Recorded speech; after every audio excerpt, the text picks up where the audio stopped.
Ahora, hay sueños que uno entiende. Por ejemplo, uno puede soñar cosas que tienen que ver con su circunstancia.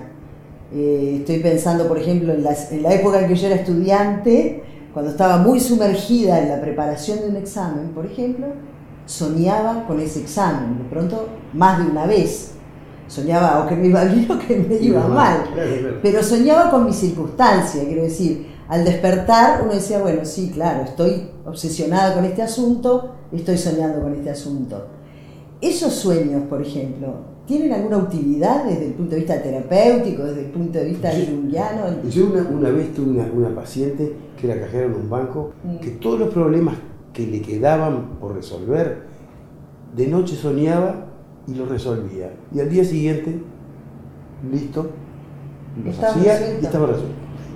Pero son raros, son pocas veces te pasa eso, porque en general, si es una circunstancia que vos más o menos pescás que tiene que ver, es que son informaciones que están más cerca de la conciencia.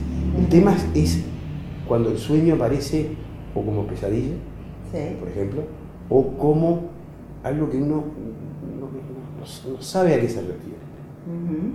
Esos sueños son los que requieren, como de alguna manera, más análisis o requiere que los trabajemos de una manera más acabada, porque probablemente traen algunos aspectos de uno mismo que están medio lejos de la conciencia. ¿Sí? Eso no quiere decir que los sueños, alguna gente se confunde, ¿no? Entonces a veces piensa que los sueños dicen cosas de futuro. Sí, como que los sueños son infalibles, con lo que yo recibo en el sueño es lo infalible, es la verdad. Ahí está, yo sueño que odio a alguien y lo mato y me está diciendo que es de veras. No es así, no es así. Simplemente ni ese alguien es ese alguien, porque el sueño siempre habla como metáforas, en símbolos que no son exactamente lo que parecen ser. Claro. Por eso requieren un cierto trabajo y por eso requiere, los sueños normalmente los olvidamos, ¿no? Sí. Vos hoy me preguntabas si siempre soñamos. Sí. Y siempre soñamos. ¿Siempre Todas soñamos? las noches soñamos. ¿Y cuál es el fenómeno que hace que a veces me acuerdo del sueño y a veces no me acuerdo? El propio fenómeno que hace que esa información que viene en el sueño, uno en la vigilia la tira bajo la alfombra. O sea, es como si uno se defendiera. Claro. De pronto, cuanto más negadora soy, menos sueños voy a recordar. Menos sueños recuerdo. Sí. Eso es siempre así. O sea, cuando la persona cree que lo único que es lo que es en su conciencia, con lo que se identifica, menos bolilla le va a dar el sueño. Claro. Porque el sueño trae una cosita que... Un llamado de atención. Un llamado de atención que uno dice, y si uno se pone y se sienta y los escucha, capaz que uno se enfrenta a algunas realidades no muy gustosas de uno mismo. Claro. Pero son de uno mismo, ¿no? Una cosa que mencionó hace un momento y que me parece que a mí por lo menos me importa remarcar o volver sobre eso. ¿Qué pasa con los sueños recurrentes? Cuando digo sueños recurrentes me refiero a esos sueños que cada tanto me vuelven. Yo sueño algo y a los años de pronto lo vuelvo a soñar y lo vuelvo a soñar. Eso es bastante más frecuente de lo que uno pensaría. Gente que viene a la consulta y dice, yo desde chico sueño tales cosas, ¿no? La idea es que se trata casi siempre de temas importantes para la persona y que la persona no considera o no atiende o no logra darle, logra ingresarlos en su conciencia, y que es algo importante a ser integrado, que no puede ser. Pasa mucho también con las situaciones traumáticas. A ver. Las situaciones traumáticas, o sea, los traumas psicológicos, Sí. en general el sistema intenta suprimirlos, pero si tienen una carga muy importante, entonces vuelven a aparecer como pidiendo permiso, sí, para que la persona finalmente los integre, los digiera, y de esa manera se puedan de alguna manera resolver. O sea que no es accidental que ocurra, sí es importante que se los atienda. Ahí está. ¿Qué pasa con esos sueños o con un tipo de sueño que distintas personas sueñan?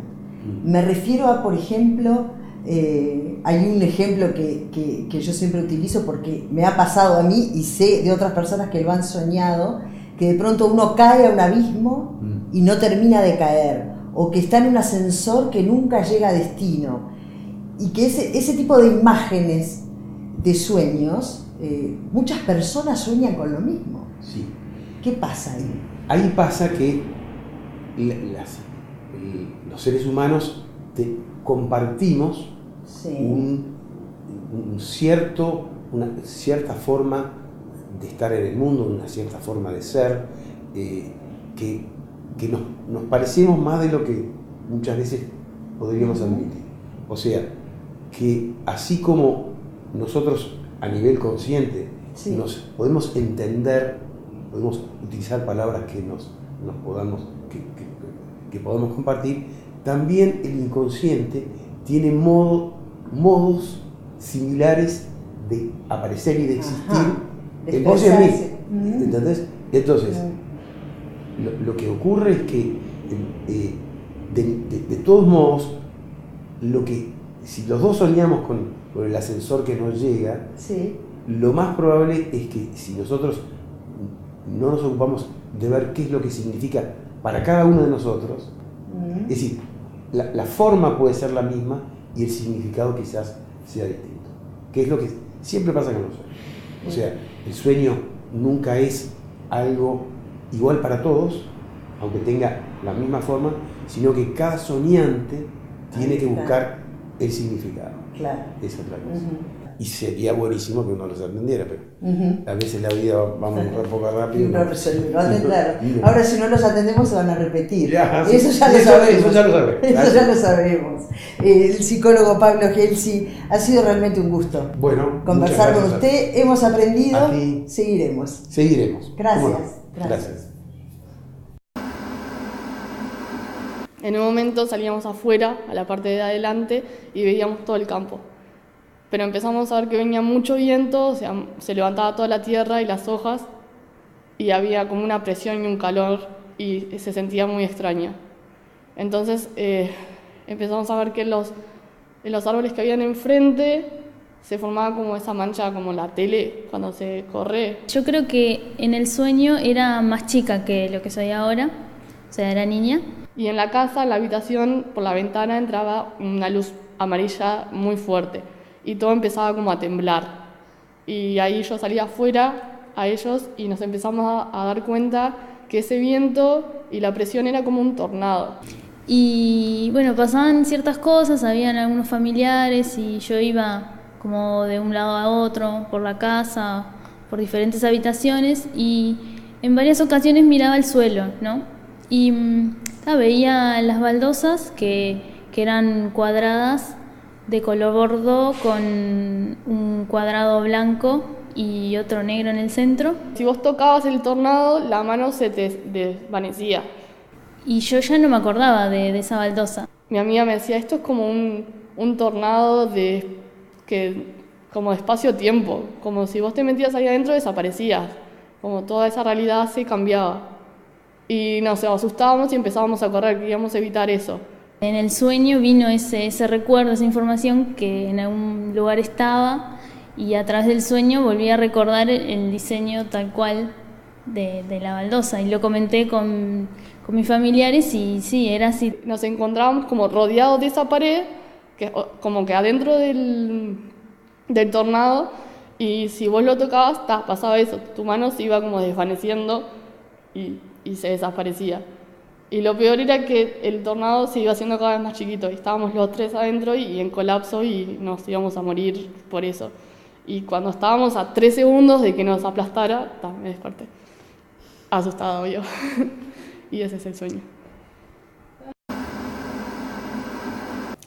Para la psicología, el sueño es información de nuestro inconsciente.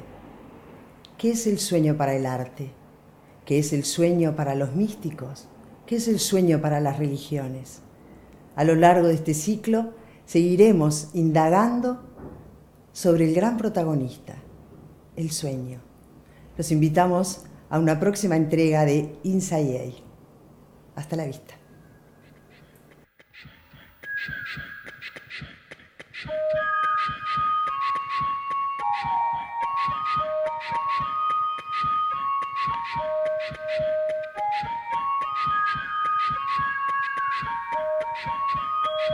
I come very briefly to this place